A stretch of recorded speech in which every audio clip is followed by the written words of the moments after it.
अब नेक्स्ट जो टॉपिक है वो है लैंग्वेज पॉलिसी। इंडिया के फेडरल स्ट्रक्चर की दूसरी परीक्षा लैंग्वेज पॉलिसी को लेकर हुई। हमारे कॉन्स्टिट्यूशन में किसी एक लैंग्वेज को राष्ट्र लैंग्वेज यानी कि राष्ट्रभाषा का दर्जा नहीं दिया गया। सरप्राइज ना? देखते हैं आगे।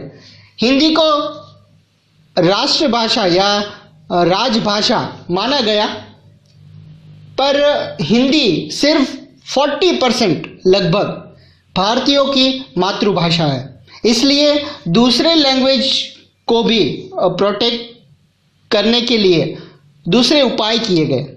कॉन्स्टिट्यूशन में हिंदी के अलावा दूसरी 21 लैंग्वेजेस हैं जिन्हें शेड्यूल्ड लैंग्वेज का दर्जा दिया गया है। सेंट्रल गवर्नमेंट के किसी पद का कैंडिडेट इनमें से किसी भी लैंग्वेज में एग्ज़ाम दे सकता है, बस शर्त है कि कैंडिडेट इसको ऑप्शन के रूप में चुने। राज्यों का भी अपनी ऑफिशियल लैंग्वेज होती है। राज्यों का अपना ज़्यादातर काम अपनी ऑफिशियल लैंग्वेज में ही होता है। श्रीलंका से बिल्कुल उल्टा हमारे देश के नेताओं ने हिंदी का उपयोग या हिंदी को बढ़ावा देने के लिए उसके मामले में बहुत सावधानी भरा व्यवहार किया।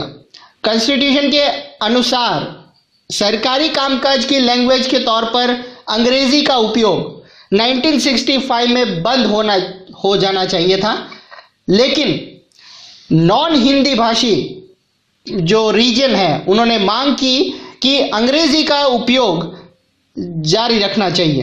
तमिलनाडु में तो इस मांग ने बहुत ही उग्र रूप में ले लिया था, लेकिन फेडरल गवर्नमेंट ने हिंदी के साथ साथ अंग्रेजी को भी राजकीय कामों में उपयोग करने के लिए अनुमति दे दी और इस विवाद को सुलझा लिया। अनेक लोगों का मानना था कि इस समाधान में अंग्रेजी भाषी इलाइट को लाभ पहुंचेगा। ऑफिशियल लैंग्वेज के रूप में हिंदी को बढ़ावा देने के लिए इंडियन गवर्नमेंट की पॉलिसी बनी हुई है, पर बढ़ावा देने का मतलब ये नहीं है कि फेडरल गवर्नमेंट उन स्टेट्स पर भी और वो लैंग्वेज वालों पर भी अपनी मनमानी थोप दे। इंडियन राजनेताओं ने इस मामले में जो फ्लेक्सिबिलिटी वाला रुख अपनाया, उसी से हम श्रीलंका जैसी स्थिति में पहुंचने से बच गए। बहुत बढ़िया। अब बात करते हैं सेंटर स्टेट रिलेशन, संबंध कैसे थे।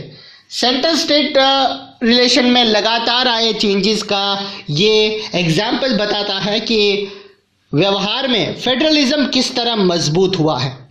पावर की शेयरिंग की कॉन्स्टिट्यूशन सिस्टम हकीकत में कैसा रूप लेगी, ये ज़्यादातर इस बात पर डिपेंड करता है कि रूलिंग पार्टीज और नेता किस तरह इस सिस्टम का फॉलो करेंगे।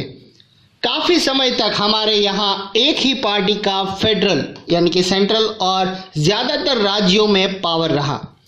इसका व्यवहारिक मतलब ये हुआ कि स्टेट गवर्नमेंट ने ऑटोनॉमस फेडरल यूनिट के रूप में अपने अधिकारों का उपयोग नहीं किया।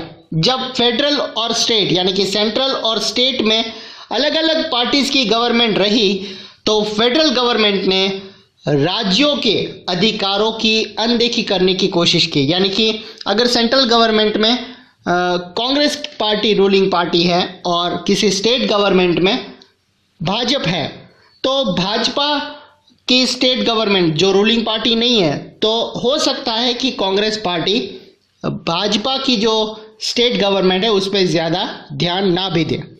उन दिनों फेडरल गवर्नमेंट अक्सर कॉन्स्टिट्यूशनल प्रोविजंस का दुरुपयोग करके ऑपोजिशन पार्टी की स्टेट गवर्नमेंट को भंग कर देती थी। ये फेडरलिज्म की भावना के बिल्कुल अगेंस्ट है, ये नहीं होना चाहिए। 1990 के बाद ये स्थिति काफ़ी बदल गई। इस दौरान देश के अनेक राज्यों में रीजनल पार्टी का उदय हुआ, वो बनी रीजनल पार्टी। यही दौर सेंट्रल में गठबंधन यानी कि अलायंस गवर्नमेंट की शुरुआत का भी रहा, क्योंकि किसी एक पार्टी को लोकसभा में क्लियर मेजोरिटी नहीं मिली, इसलिए मेन नेशनल पार्टियों को रीजनल पार्टीज समेत कई पार्टियों का गठबंधन बनाकर गवर्नमेंट बनानी पड़ी थी। इससे पावर में शेयरिंग और स्टेट गवर्नमेंट की ऑटोनॉमी का आदर करने की एक नई एक नया कल्चर बना। इस एक्टिविटी को सुप्रीम कोर्ट ने एक बड़े फैसले से भी बल दिया, मतलब सुप्रीम कोर्ट ने भी इसे अनुमति दे दी। इस फैसले के कारण स्टेट गवर्नमेंट को मनमाने ढंग से भंग करना फेडरल गवर्नमेंट के लिए मुश्किल हो गया, यानी कि अब वो ऐसा नहीं कर सकते। इस प्रकार आज फेडरल सिस्टम के तहत पावर की शेयरिंग कॉन्स्टिट्यूशन लागू होने के तत्काल बाद, बिल्कुल तुरंत बाद वाले दौर की तुलना में ज़्यादा इफेक्टिव होने लगी। अब बात करते हैं linguistic diversity in India. India में कितनी लैंग्वेजेस हैं?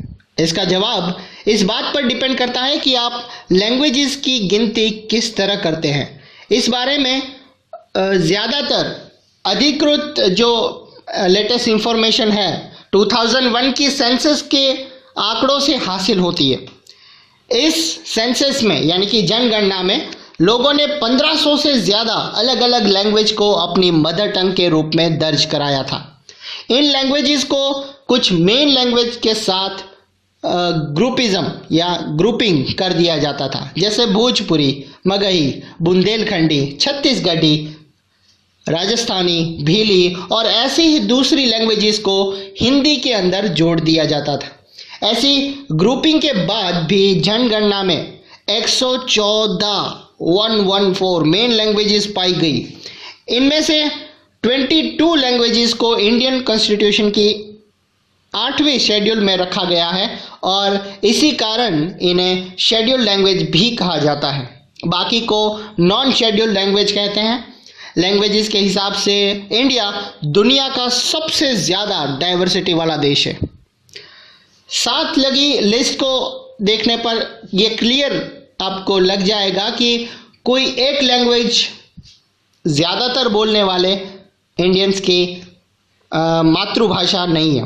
सबसे बड़ी लैंग्वेज हिंदी, सिर्फ 41% लोग ही उन्हें मातृभाषा मानते हैं। अगर दूसरी या तीसरी लैंग्वेज के तौर पर हिंदी जानने वाले लोगों की संख्या में जोड़ दिए जाए तो 2001 में ये संख्या 50% से भी कम थी। जहाँ तक अंग्रेज़ी की बात है तो सिर्फ 0 से 20% लोग उन्हें अपनी मातृभाषा बताते हैं। दूसरी या तीसरी लैंग्वेज के तौर पर 11% लोग इसे मानते हैं। इस लिस्ट को गौर से देखिए, लेकिन इसे याद रखने की ज़रूरत बिल्कुल नहीं है, सिर्फ इन्हें कामों में कीजिए, यानी कि सिर्फ देखिए आप इसे। बहुत ही फेमस हिस्टोरिस्ट रामचंद्र गुहा के आलेख के हिसाब से ये पढ़िए। ये आलेख टाइम्स ऑफ इंडिया में 1 नवंबर 2006 को छपा था।